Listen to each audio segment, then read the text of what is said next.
All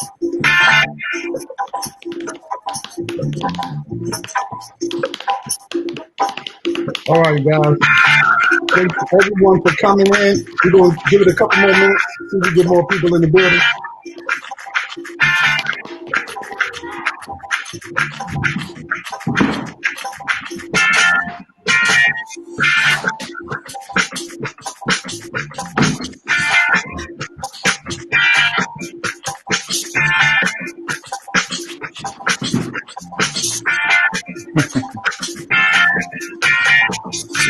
What's the vibe? Probably here. What's the vibe, man? What's the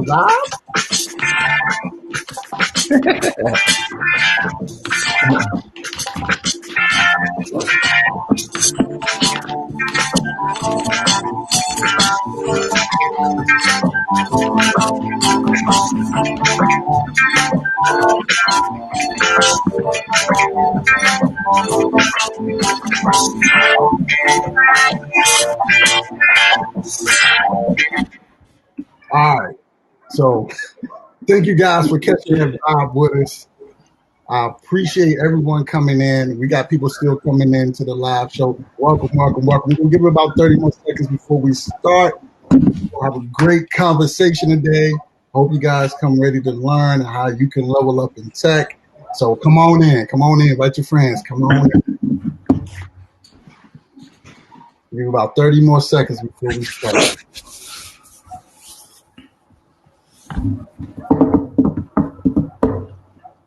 I miss the music, man. I know. You want the music? Keep the music going. Yeah, keep the music going.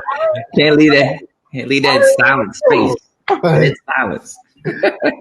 All right. So once again, thank you guys for joining us here at Level Up with Tenacity Fireside Chat. My name is Broadus, founder and CEO of Level Up in Tech, where we help you transition and advance your career in tech. And I'm here with my co-host, Bryant. Let's go.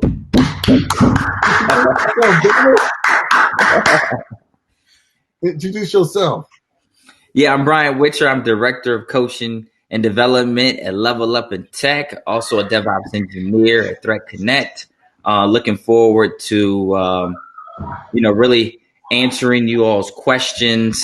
Having Tenacity answer you all's questions of what it takes for junior guys like myself, to really land a role with the startup. So I'm excited to have this conversation. I hope you all get value out of it. Yeah, because we're here with two of the smartest men in the world right now, Jason Yeager and Tenacity Cloud. Go ahead and introduce yourselves, fellas. Nick, you go first. Hey, everybody. Nick Lumsden, co-founder and CTO of Tenacity Cloud. Really happy to be here. Thanks. I'm Jason Yeager, co-founder and CEO of Tenacity. Excited to be here today. Can't wait to share with all of the people that are joining us.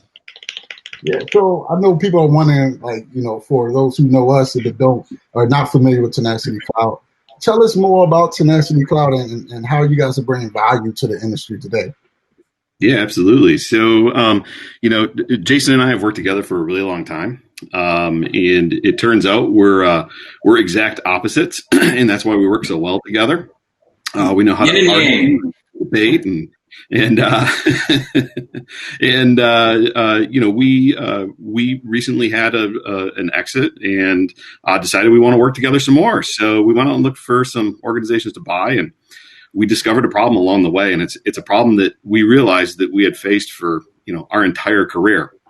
And so we decided to start Tenacity to go solve these problems. And really, that problem is that there's really kind of this information overload in technology, and the more that we get moving towards cloud and public cloud, the more that infrastructure becomes code, the more that it's software. There's just massively more information.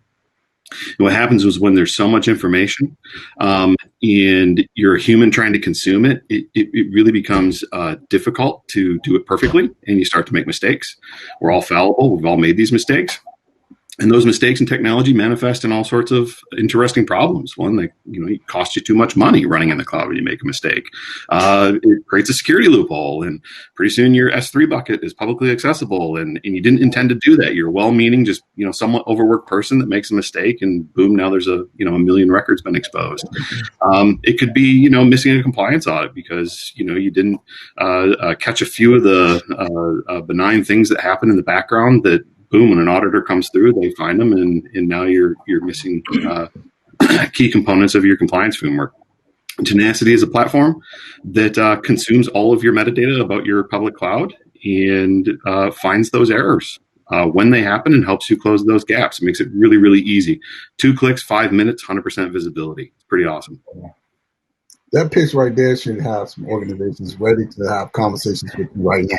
Right. Literally, if somebody's on here that's a decision maker, they like, we're going to get them on the call. We have them every day. Every day. Yeah, Love having those conversations. Because it's dope what you guys doing, especially, I guess, with security. You guys, everyone has like SOC 2 coming up right now, right, Brian? Yeah. SOC 2 is coming up for my organization, and doing gap assessments and things like that. I'm not involved in it. I just hear the conversation. So as a junior guy, I'm just trying to learn my way through. However, SOC 2 is a primary task that they trying to accomplish right now. So it's very, very important. And a breach can cost you millions of dollars if you're not careful. It's not getting compliant, whether there's a breach or not, can affect business, right? Can affect your ability to go acquire new clients, can affect your ability to retain your existing customers because they're relying on you to have, to be providing you that information on an annual basis to make sure you're doing what you say you do every single day to protect their data. So we help companies achieve that and maintain that and give them the information they need to provide to their auditors to make their lives a little bit easier. Not only SOC 2, going to HIPAA, high trust, PCI, you name the benchmark/framework, we help them achieve that. But most importantly, we help them secure that data, right? Because the compliance at the end of the day is really just it's a checkbox, right? It's a framework to help you, to ensure that you're providing as much, to mitigate as much of the security and data breaches that happen. But at the end of the day, it's about being secure. You don't want that to happen. So we go the extra step. We're not just a checkbox. We help you actually maintain that security around that data. So I hope everyone heard that. Yeah. If you're a decision maker on the call, check those guys out, Tenacity Cloud. So now, I know you guys came here to learn how startups should be merging with junior talent to work their SaaS off. And we're going to get straight to the meat and potatoes right now. So question for you guys. Now, I know, gentlemen, that a lot of people try to make that transition and they think they don't have any skills, transferable skills at all. So let's talk about transferable skills and why they're so important to list. And let's have a conversation about when you should be using or listing your transferable skills to get into cloud.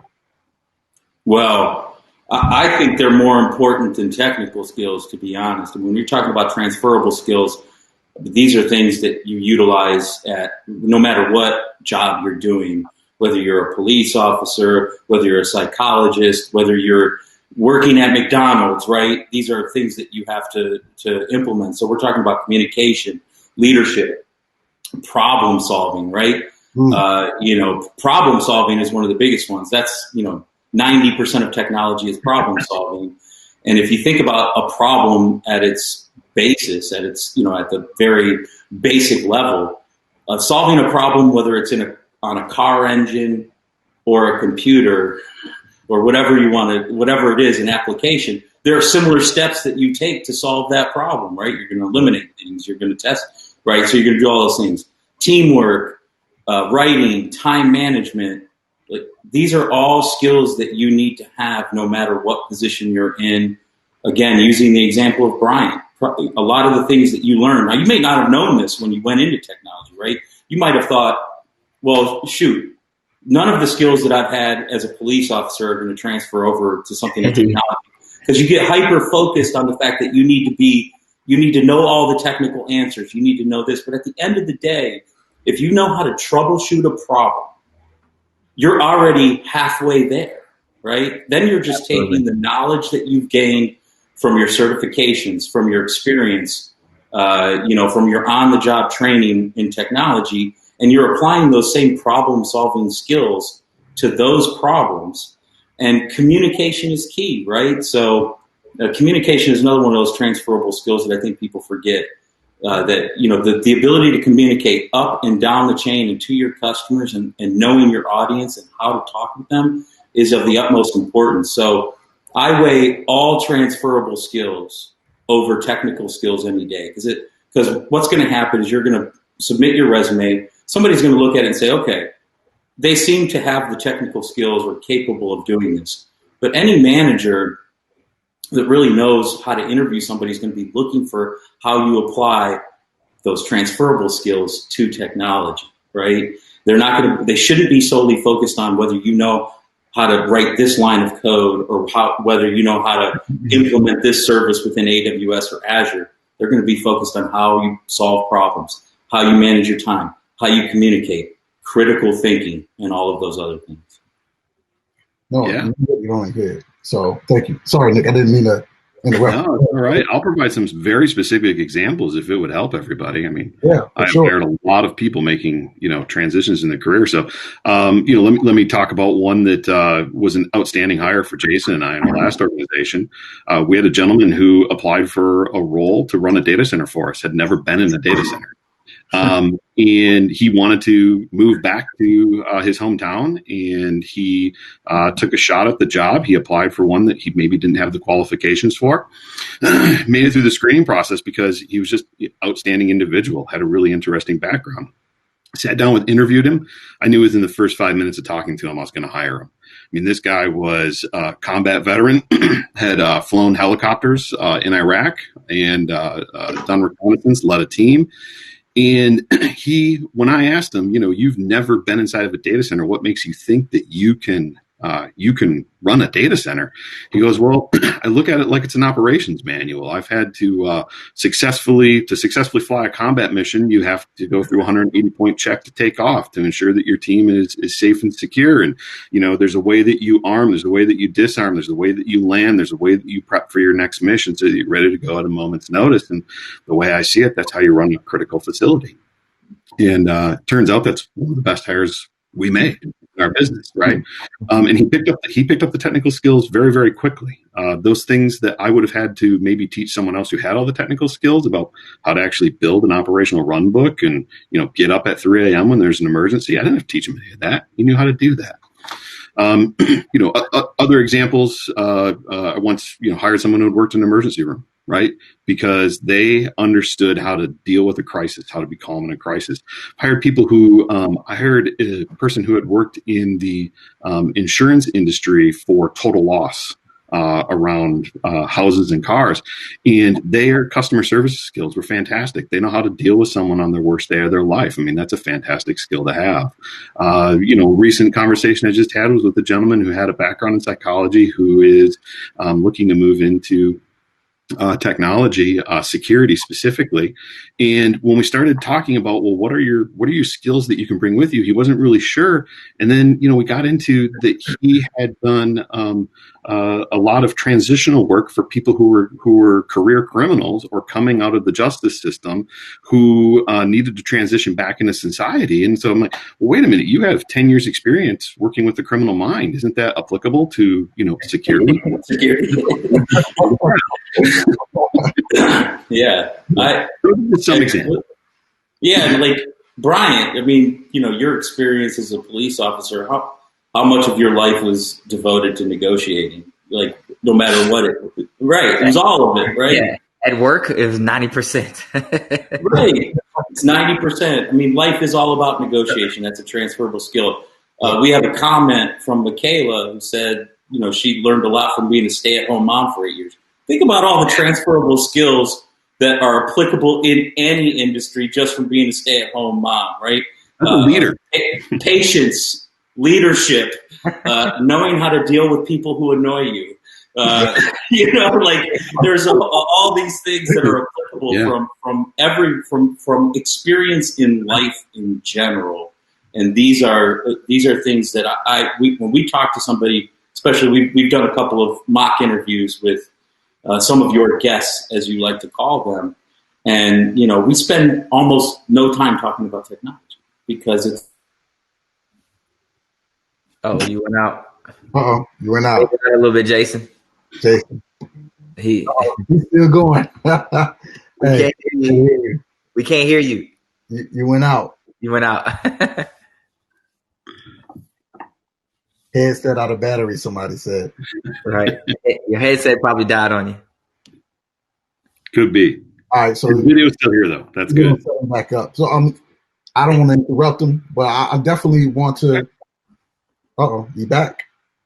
Oh, all right. So I wanted to say, soft skills and transferable skills, essential skills are very important because, even if you guys are not in tech right now, start documenting how you're able to solve problems. Because when you get into those interviews and they ask you about certain things, tell me about a time where, you had an issue and how did you solve it? They're really looking for what is your process, right? What is your thought process? The first thing you do, second thing you do, third thing you do, and being able to help you solve these problems. So even if you're in banking, even if you're in whatever, nursing, when you go and you're in a crisis or you have some situation where you need to solve it, start mentally documenting, but then write it down. What do you do? What is your actions that you always take? So that way you can easily talk about what you're able to do. But I'll let you keep going. Jason, you back? Nope, can't hear you. Oh, man. Oh, okay. Try to disconnect the headphones. See if that works. Yeah. So, Brian, you want to take the next question, or I can keep rolling? I just want to add on to the end of that before I ask them the next question. Transferable skills for me, to be honest with you, and I did a lot of interviews, and as a junior person, you're always intimidated going into the interview, right? Because you don't know what they're going to ask, right? It's my first time switching careers in almost 10 years. And transferable skills, in my personal opinion, and the feedback that I would get back from my interviews of the jobs, even the job that I didn't get, was my soft skills, right, were top notch. I can talk to anybody at this point. You know what I mean? I negotiated with some of the most, hard-headed people out there in society. I can definitely work with a team full of introverts. You know what I mean? And I really think that those transferable skills, we get so worried as junior people about those transferable skills not really mattering. We only care about those technical skills. That's what we think going into the interview. And this is coming from a junior person. We just hone in. I got to know this. I got to know about migration. I got to know about this. And I remember tripping up in an interview that I was for a place that I really, really wanted. And I realized that how in the world was I going to get migration experience? You know what I mean? I remember you asked me that, right? How am I going to do that? You know what I mean? So the only thing I could do going forward is, and they teach these tips a lot on interviews, is I study it and I say, while I don't have experience, doing this is what I would do. And these are the services that I would use. And I think that communication piece, is very, very important to landing your role. And kind of going on to the team that I work on now is when you are new, and I'm just going to put this out there. I know hopefully it's not further down in the conversation, but you have to ask for help, which is a part of communication. Mm-hmm. And like that's an essential piece to, as a junior person, of relying on your senior team members to teach you the processes that you're going to go through, because I guarantee you your biggest struggle with your first role in the industry will be with process and workflow, not necessarily knowledge of the cloud, right? It will be, well, where are things at? How are they organized? What does this organization refer to them as? And you don't know if you don't ask, right? So communication is a huge part. So transferable skills are important. So yeah, I'm sorry, I don't want to be too long-winded. No, man, it's good. Good advice. Well, now let's talk about people positioning themselves to be of value. So I know when I was coming into the industry and Brian getting into the industry, I think one of the things we wanted to do was see how we can show companies that we are of value. How can we help them solve problems? I'm like, well, I've never been in a production environment. I've only done testing environments.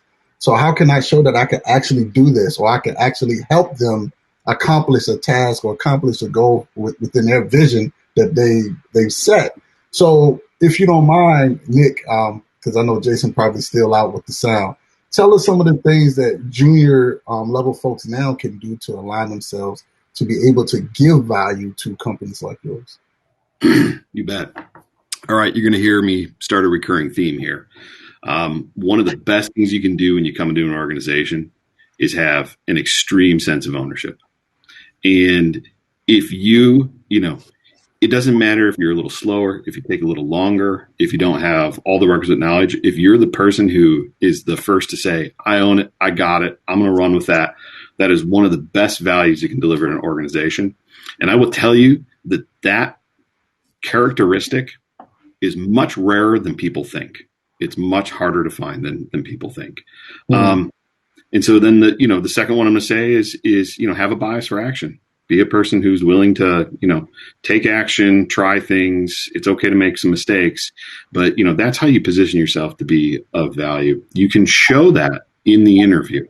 And you want to show that early in the interview, because when you talk about accomplishments and experiences you've had, you want to come from a place of confidence. You want to talk about how you owned a situation. You want to talk about how you took action in situations. So remember that in the interview, that's how you convey that extreme sense of accountability. So those are two ways you're going to hear that theme a couple of times. Something else that you can really do to position yourself for success is get out there and talk to people. You need to connect with and talk to everyone. Don't be shy, right? Get on LinkedIn, just send somebody a message and connect with them. When they connect with you, just say, hi, thanks for connecting. You would be surprised how many conversations start and how many opportunities you find just from having those little conversations and being in those people's networks. Yeah. Oh, I heard Jason breathe. I can hear him breathing. Hopefully you can hear me now. Yeah, he's back. I had to shut my browser down and reconnect, but I don't know what happened. I could hear everyone just fine, by the way. Just nobody could hear me. So sorry for the technical difficulties, but those are pretty much common now that in our COVID days, aren't they? Yeah, we appreciate you coming back and appreciate you being live, brother. So that's all that matters, man. Yeah, my bad. No, go ahead, bro. No, yeah, and in terms of that networking piece, I want to just tell everyone out here that it is extremely important for those who may not have seen a previous webinar of me and Broadus on my story of Zero to Cloud. LinkedIn is the reason I got a job, right, at the current company that I'm at, right? I commented on one of the big, social media influencers, Shanae Monet's post, and I said, hey, I'm looking for cloud engineering roles. The recruiter at my current company, Threat Connect, Susie, she said, hey, send me your resume. 2 days later, we were talking. A week and a half from that point, I had an offer, right? So it will be uncomfortable to comment on these, on these posts. It will be uncomfortable for you to message recruiters. It will be uncomfortable spaces for you that get you your job. Staying in a space of comfort, like Broadus told me, he said, staying in that space of comfort is not going to help you grow. And I take that same mentality at work now. Is I take the difficult tickets. I sign up. I assign it to myself, knowing damn well I don't know how to do it. Right? Mm-hmm. I have no idea how to do it. However, I do have, a great senior leadership in front of me that'll say, hey, look, we'll help you out with this, and I just, networking is the reason I'm here. And if I didn't listen to Broadus, I don't even know if I would even found, Threat Connect, the company I'm at now. So yeah. Really we even told one of the mock interviews that we had, get comfortable in uncomfortable situations. He said, well, I don't like it when there's moments of silence. And I said, well, that's a good thing, because you can learn a lot about somebody when they can't sit in silence and allow somebody to think. So yeah, getting comfortable with uncomfortable moments, especially the ones that you're uncomfortable with, public speaking, whatever those things may be, is really, really important. Yeah. So I think it's important to give more context too on this, and I think it will help someone. I think that person, the reason they got there, you guys asked that person a certain question, and they wanted to take time to think, but they thought if they sat there to think about it, it would make them look bad, right? So they wanted to ramble, and what that does is it doesn't do good for them, right? So it's important, guys, if you're in an interview and someone asks you a question that you really have to think about, just say, hey, mind if I get a moment just to think about how I would do that, or how, just give me a moment to process that. It's completely okay to do that. So that's why. Or say, you know what, I don't know, but here's how I would go about figuring that out. Right. Yep. That's Yes. just as good, because like we said, troubleshooting, problem solving, critical thinking. Sometimes it's not about it isn't necessarily about knowing the right answer. It's about knowing how you're going to go get that, or how you're going to work through that problem. So, Yep. Amen. I think all you guys are preaching today. We have the whole day. So now, I think in technology, we get kind of like, we got these certifications, right? You got to get every answer right. You got to figure out how to get every answer right. And then you take that same sort of logic and apply it to an interview, or apply it to some other, but it's not always about, I don't know everything. I got to pick up the phone and ask Nick questions all the time. Like, how do I do this, right? This particular thing, or what would you do in this situation? I mean, life is all about seeking advice, learning from other people and their experiences. And so, like we always say, be yourself. Don't be afraid to say, I don't know. Don't be afraid to explain to somebody how you solve problems, or in any way, shape, or form, but just be yourself, and you're going to find the right fit. Yeah. Amen.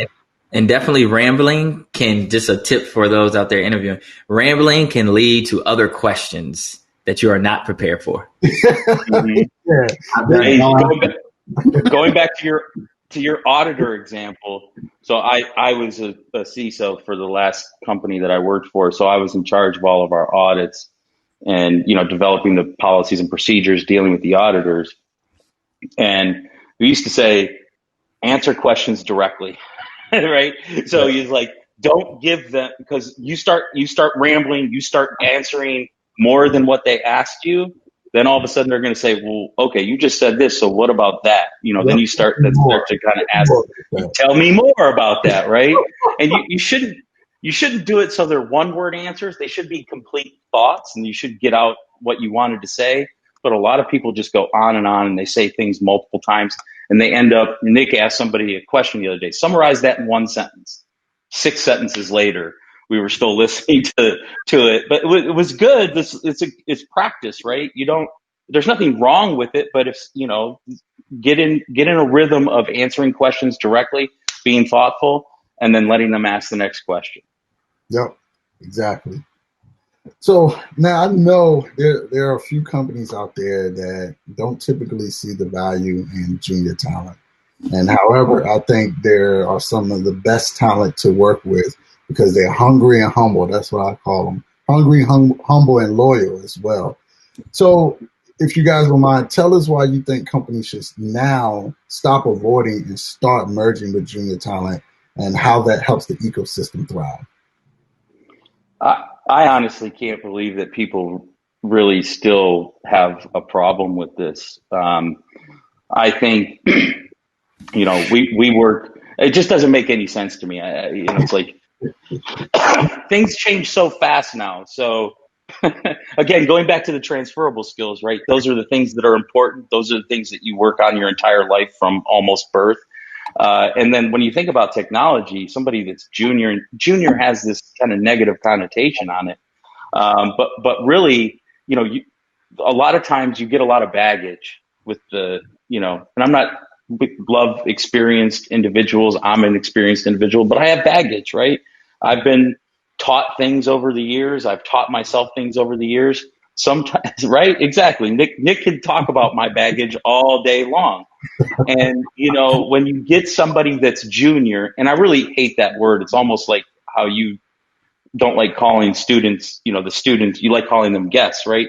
Junior has this negative connotation on it, when really I think people should embrace new ideas from younger people, whether they're younger in their career or younger in age, because we all have this baggage with all this experience that we have coming to a situation where sometimes that gets in the way of thinking about things from a different perspective or a different angle. And so when you think about diversity, you think about having a team that's full of different ideas from people that are from different backgrounds. What's wrong with having somebody that's got those fresh ideas, that's younger in their career or younger in their technology career? Doesn't mean they have to be young, right, Bryant? You're not a spring chicken anymore, right? You're just junior in your career. So I think having people that are hungry, ambitious, that aren't afraid to take on new challenges, figure out new things, new ideas, are critically important to any team makeup. So are the other skills, right? Nick has a great 9-box where you kind of where you put different people in different areas of that. You've got your grizzled veterans, right, that you need on your team because they provide stability and they help rein in those younger, ambitious people. And you got the people that are wildly ambitious that are all the way to the top right of the 9-box. And so if you had all people in the top right, it would not be a high functioning team. If you had all people in the bottom right, it would not be a high functioning team. Those are both high functioning individuals that make up a team. So if you're trying to build a team, I would say you're going to want talent from all experience levels, from all walks of life, male, female, black, white, whatever, all of these, because we all bring something to the table that's different. My upbringing was vastly different than yours. These are all things that are applicable to solving technical problems, to being part of a team, to achieving goals, everything. So I don't know if somebody's still out there that has a problem hiring junior talent, send them my way and Nick's way. We'll have a conversation with them and talk to them about the merits of having a well-rounded team.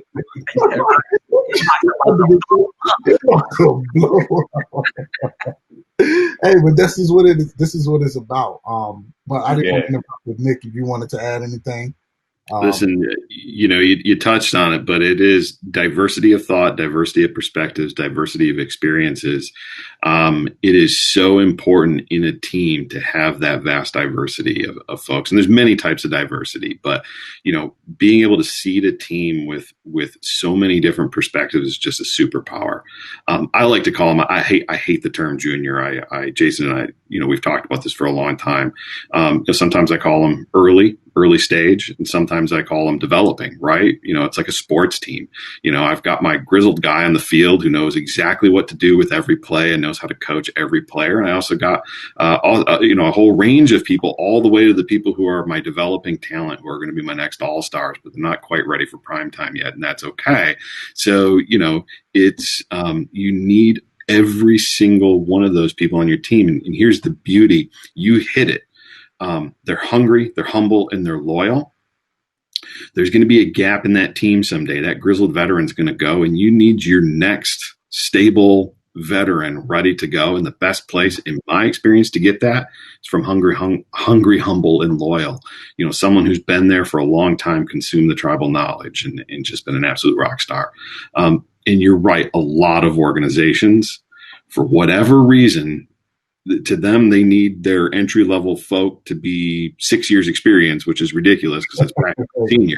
So especially in the context of today's technology world, it's almost a disadvantage to have, 15 years experience in cloud. Well, what are you doing? Are you working on some old hardware in a closet somewhere? I mean, that's almost a disadvantage. So, oh no, we lost him again. Oh, jeez, man, I'm sorry, man. Yeah, and I keep getting the alert at the top of my screen. Your video will automatically resume when connection improves, and I'm like, Oh, it must be the platform. All right, we're gonna talk to the CEO of it's called Run the World today. We're gonna let him know. Say something. Oh, he's still out. Okay. So Yeah. I did. So go ahead, Brian. No, I was telling him maybe quit out of the browser again and try to come back again. Yeah, try to come back. So Makia said the same thing. Okay. I wanted to take this time to talk about how Level Up in Tech and Tenacity Cloud are trying to, well, not trying to, coming together to build an ecosystem of things that help solve this particular type of problem. Say something, Jason. I can hear. There you go. We're here. I don't know what it is. I don't have this many problems with other platforms, so it must be something happening today in the ether out there in the world. Look, Brandon said you guys should run this on Zoom. Don't get on here with that Zoom biasness, brother. You don't need that. He worked for him. He's got to throw that out there. I know, right? This thing worked flawlessly last time. I got a couple of pieces of feedback for Brandon on the Zoom product. Look, he don't open up a can. He talking about my bad. Nah, you get that. So I wanted to talk about how Level Up in Tech and Tenacity Cloud are coming together to actually try to solve this problem, right? So from a journey standpoint, with me and Brian coming in the industry, as well as a lot of other folks not having any technical background, understanding what it takes to move and get a junior level role, and going through all the emotions, right? Going through all the networking, all the bumping your head, starting back from scratch, and trying to find that opportunity. Try to find a company that says, yes, you know what? We see that you've been working hard. We believe in what you're doing, and we want to give you an opportunity. Because really, to be honest with you, everybody that's working, trying to transition into this industry, that's the exact words they want to hear. Like, we believe in what you've been doing. We understand you've been working hard, and we want to give you an opportunity to prove yourself. So what we come together to do was, through Level Up in Tech, we're training you to become a great cloud engineer. So by understanding infrastructure, working with infrastructure, source and version control, programming, CI/CD pipelines, that's continuous integration, delivery, and deploy pipelines.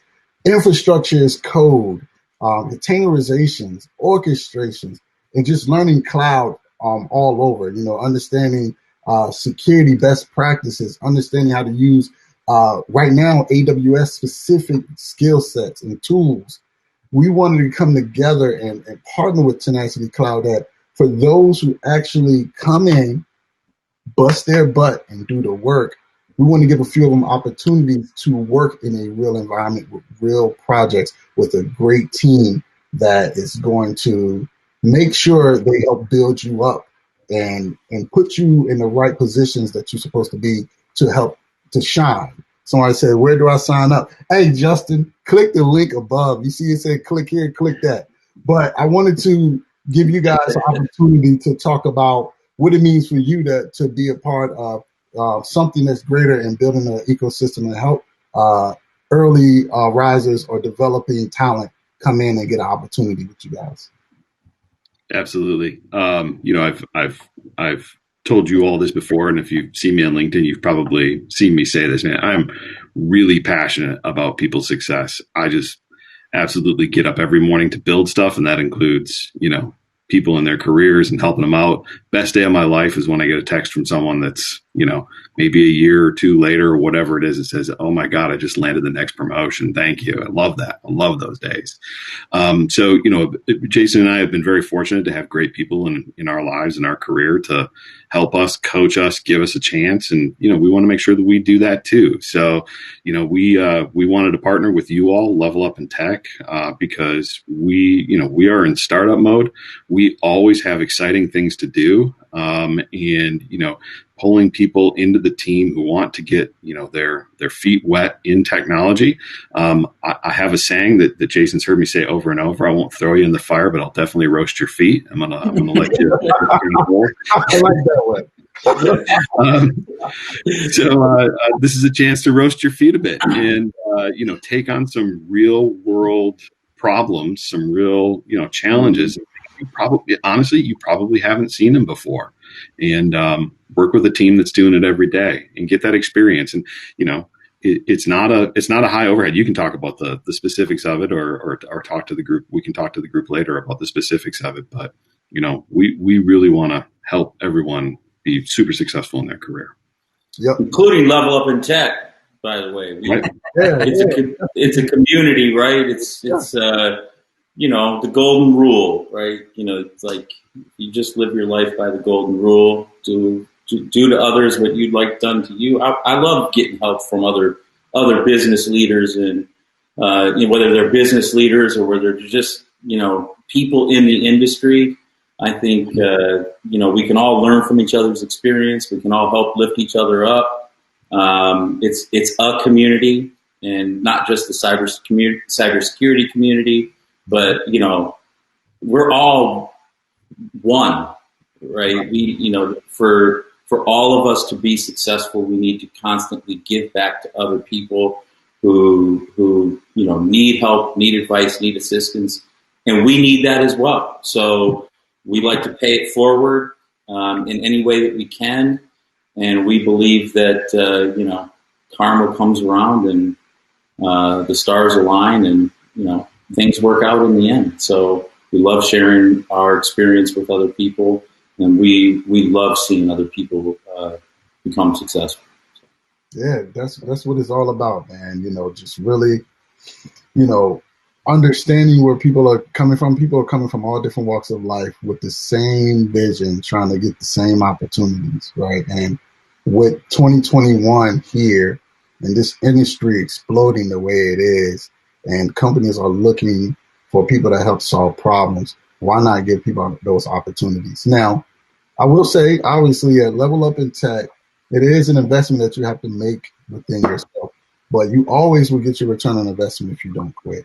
So just think about where you're trying to go with your goals.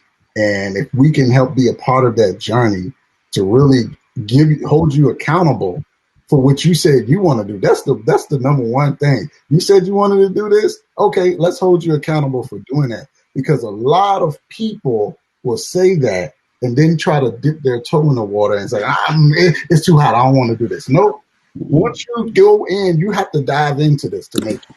If you want to get to the other side of this river, you got to go. You can't do it by dipping your toe in the water. You got to dive in and swim to the other side. And don't worry about others that swim beside you. Or don't worry about those who are already on the other side, building the community. You can't, Brian said it earlier in a post, I believe, or was it, I think. It was on Chris' post. Chris post, yeah. He's like, I can't worry about my step one comparing it to somebody who I guess who's at step 20. You can't do that. Your journey is your journey. So, do you want to add anything, Brian, about your journey? And I mean, that I would call you all the time and look at people's certifications and look at, what jobs they got or salaries they got. And I kept comparing myself to them. And then one day I finally said, you know what? I started this at 33 years old. I started studying at 33 years old. I can't help it. That was a decision that I made, That's when I started. And I just had a goal that, before I get to XYZ point, I want to have this. And I knew what type of work that it took. But you got to stop comparing yourself. You had to remind me of that because I did it. And I don't want to get on here and seem like I didn't do that. My wife told me, she's on here in the comments somewhere. And she told me, you got to stop comparing yourself. You are okay. And going back to the hard work that it takes, right, is, listen, y'all, it's late nights in Level Up in Tech. If you think you're going to go to bed at 8 or 9 o'clock and you have a family, well, how about this? Even if you're single and you think you're going to bed at 8 or 9 o'clock and our program is not going to happen, okay? Unless your time management is extremely effective. But I remember the 1:30 a.m. nights. I had to get up at 6, 7 to go to work, or one of my kids would wake up at 2 or 3. I mean, if you got kids, I don't need to tell y'all, but it takes work in our program. Our program is not easy. Our program is not, handout. I'm going to, as a director of coaching and development, I am going to get on you. Any of my group members know I had a group that I didn't think was doing what they were supposed to be doing, and they got a nice professional. Hey, look, it's time to pick it up. right? We don't have all the time in the world. And that's the community that we provide here at Level Up in Tech is, you're going to get your kudos, when you deserve them. But when you're not doing what you're supposed to do, you need a little kick in the rear end. That's what we're going to be to do that. We get joy out of seeing our students succeed. Broadus knows when I had a student to pass Terraform this week, and Terraform has become increasingly difficult over the last couple of months in terms of the certification, and he knocked it down. I think he got a higher score than I did. And I don't think he's failed a single certification the entire time he's been in here, which is much different than me. Okay. For those that are watching, it is okay to fail, but it is not okay. Absolutely. To fail. Okay. And, this guy is rocking it out of the park. I don't even know if he knows it or not, but the joy that we get, I text my wife, like, I just had a student to pass Terraform. And she is like, woohoo, she sends it up because she knows how much it excites me because, the direct result of my hard work as well, too. And we really, really care in our program. So if you're thinking about joining, come on, have a conversation with us, and we'll give it to you the real. We're not gonna, fake it to you. So you got to trust the process, right? Yeah. Definitely. I failed a lot. Yeah. So I want to move to this last question I want to ask you guys. Now I know there are questions around like, how can I shine, or what can I do to show my work and what I'm doing? So what are some top attributes that you would like to see in new talent before they start working with Tenacity Cloud? Well, I think Nick and I talked about this with some of the people we did some mock interviews with. I always recommend to people that they just be themselves. When you get into this interview, you are your most valuable asset. It's not the certifications. It's not, did I work on a production environment, or did I work on a development environment, right? It is, what I look for in hiring somebody are mostly transferable skills. They're mostly about how they're going to fit in the culture, and do they have the attitude that they control their own destiny in general, or do Nick and I, we learned this from one of our mentors, the difference between somebody that has a high internal locus of control or a high external locus of control. And you guys can go Google locus of control if you want later, but essentially somebody that has a high internal locus of control believes they control their own destiny. They control, the things that happen to them in life, whether bad or good. And people that have a high external locus of control believe the world affects them. And so, I think you be yourself. If you have a high degree of personal accountability and personal responsibility, and you focus on those things and what you bring to the equation, know that you are valuable. You are going to bring something to that team, no matter what. And guess what? If they don't hire you, that's their fault. That's on them. That's not on you, because you're going to find a position that's the right fit for you and for that company. So continue learning what you can. Be confident in your skills. Be yourself. You are your best asset when you get into an interview. And I say the same thing. We usually know whether we want to hire somebody or take them to a second interview in the first 5 or 10 minutes of a conversation with somebody. You can't understand how good they are at anything technically in 5 to 10 minutes, but you can understand who they are as a person. You can understand if they believe that they are an asset themselves, and you can kind of get a sense of how they're going to fit in with the team in the first 5 to 10 minutes.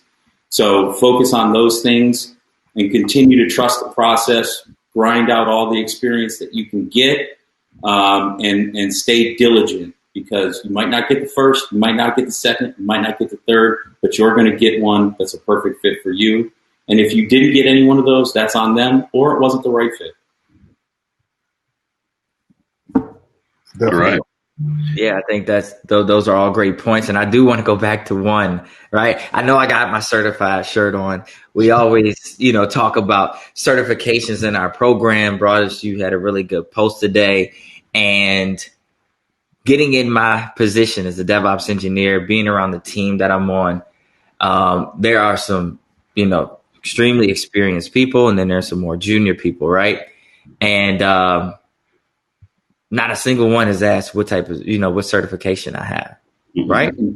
So this is more for our students, but also for the people who will be our potential students.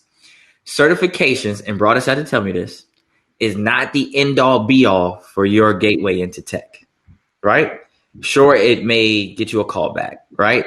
But as I tell my students, if you don't know the content, right? If you don't know the in between, the meat and potatoes, right? Because the certification is your foundation. If you don't know the meat and potatoes of the work, you're not going to get past the interview half the time if it is a technical round interview, right? I can know the information and not have the cert, right? And I still might get the role, right? So I like to say it's a 50-50 thing. You might need the cert to get called back, but you really need to know how to use it, right? And I think that's very important. Don't get so caught up on the certification, because we see people, and I do it. I put my certifications on LinkedIn when I pass. I feel accomplished, These certs are not easy. So don't get caught up on the cert. Get the hands-on experience. Blend the two together. Have your transferable soft skills together. Go in there and be yourself, and let it work out for you. So that was my point. I agree. Yeah. Amen. You want to add something, Nick? I didn't want to cut you off. I'll just sum the whole thing up, right? There's really three things I look for. None of them are technical. Those certifications might give you confidence, though. So just know that about yourself, right? I don't care about your certifications, but it may give you the confidence you need to go into that interview. I'm looking for three things when you go in an interview. I need to know you have an extreme sense of accountability, the ILOC, the internal locus control that we talked about, right? Second thing I need to know is you have a bias for action. You're not a person who sees a problem and goes, oh, gosh, I got to tell somebody, I guess. I want you to act on it, right?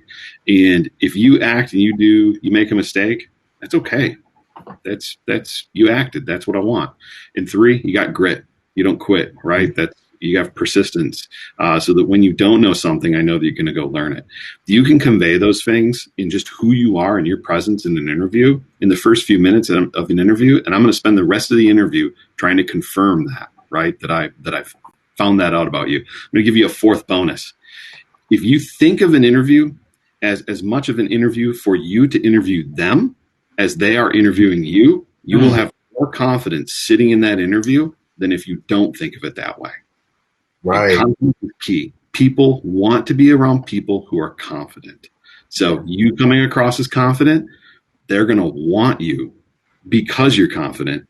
The way to feel that way is to interview them. Yeah. Mm-hmm. Hey, look, I want to see, are you guys getting value from this? If you're getting value from this, put a TC in the comments. Put TC in the comments right now if you guys getting value from this. I want to see some TCs. Let me see. Where they at? Can we get some TCs going? TC, yeah, that's what we're talking about. So I would say this in closing with that, and I know you just summed it up, Nick, but for me, as I tell a guest, don't let the certifications define your skill set as well. So some people, they fail, they're like, oh, I know I ain't no cloud. I told you I didn't know. Don't. I'm just going to get my CDLs, man. I'm just going to get my CDLs. So don't he ignored me for 3 days, y'all. Don't let people define your skill set, please, because you're going to have, if you do what you're supposed to do with projects and just banging your brain against the wall and finding your process and solving problems, you're going to have that experience. So I wanted to open the floor for some questions as well. And I've seen a question earlier on in the conversation. I wanted to give you guys an opportunity to answer. Andy Carber said, or asked, how is Tenacity different from others like New Relic? Well, we kind of sit in a different space than New Relic. And I don't have all their features and functionality in front of me, but I know at a high level. We're focused on providing one platform that helps companies manage their public cloud infrastructure from a compliance, security, and cost optimization perspective. So all three of those things. But we'd love to have a conversation with them about that more in detail. if you would like to at some point, so we can share our information at some point. We'd love to have a conversation. I can put the website link in the comments, tenacitycloud.com. So guys, definitely go check them out. Check out the website. Check out the amazing things that they're doing. Okay, so one more question. Daryl Rutledge said, hello, appreciate what you guys are doing for the people. How much of networking, as in knowing people in the industry, is important for getting in the industry? Are there any age barriers for anyone and or ways around those barriers, especially if you're in your early 40s? Anybody want to take that question? Well, Nick's in his early 40s, so let him take that question. That's all right. I turned 40 soon, so, this is all in fun. So I'll let Nick do that since he's there are no age barriers. No age barriers. No, I mean, in reality, no. Age is really not a factor here. Again, it's those other skill sets that are the real factor in getting into the industry. Networking is really important. As far as breaking into the industry, it's somewhat important. That you're talking, you're communicating, picking where you're first going to land. I've had this conversation with a couple of people, where do you want to be? Do you want to be in a really big organization? Do you want to be in a smaller organization? You kind of have to figure out your strategy, because getting into a big organization when you're entry level is a volume game. You just need to apply to 100, 200, 1,000 places, whatever, so that you can get through the screening process to finally land an interview. The smaller company game is really about connecting and knowing those people, because they hire more on who they know and who they're connected with. And so if you're trying to get into a smaller organization, yeah, you apply, but you're also going to reach out to whoever the head of HR is, find out who the hiring manager is. You're going to talk to people in your network that that are inside of that organization, because it's very much a community when it comes to a smaller organization.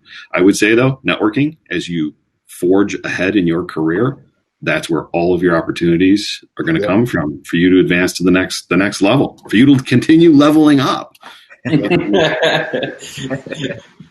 pun intended. No pun intended. LinkedIn is the networking tool that's going to help you land that role. Like, we met on LinkedIn. You know what I'm saying? Everybody that I have a relationship with in tech, I met primarily on LinkedIn. Everyone that's joined every guest who's joined Level Up in Tech, I met on LinkedIn. Like, just the opportunities that you have to leveling up for success is right there on that single platform. So that's how we met. Yeah, right. That's what I'm saying. That's how we met. LinkedIn, literally. So it's been, out of all the things that happened in 2020, we all had to make a lot of sacrifices, right? To, for the good of our community.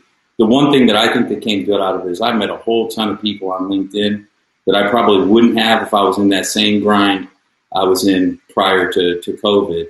And that's not something that's going to stop for me when we get back to when we can do those other things. So I've met just some amazing people, you two included. The list goes on that I've met through LinkedIn. And it's all because we started to build our brand or network on LinkedIn as opposed to networking at that cocktail party or whatever it is.